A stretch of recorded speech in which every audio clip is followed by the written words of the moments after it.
So, hello mga Lodi, magandang gabi sa inyo.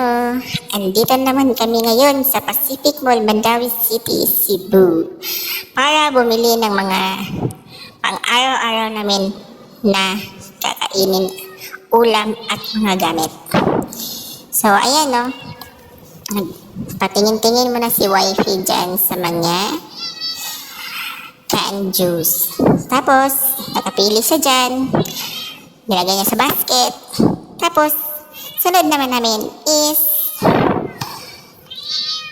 nag-iisip muna kami kung ano na yung ibang babalhin namin.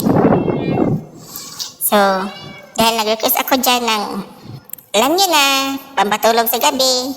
Pero hindi niya ako binilhan kasi nga daw, baka hindi ako makagising ng maaga kinabukasan. So, ayun. Napag-isip-isip na naman siya kung ano yung bibilhin niya. So, yan na nga. Hindi niya nga ako pinilian ng, alam niyo na. So, juice na lang yung binili niya. Tapos, pumunta kami sa, sa mga meat, sa mga gamit sabon, panglaba, pangligo, at saka iba pa. So, yan na nga mga idol, no?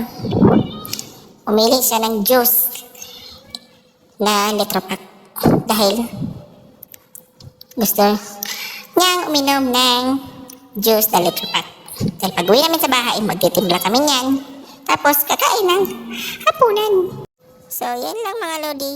More videos, more follow. Thank you.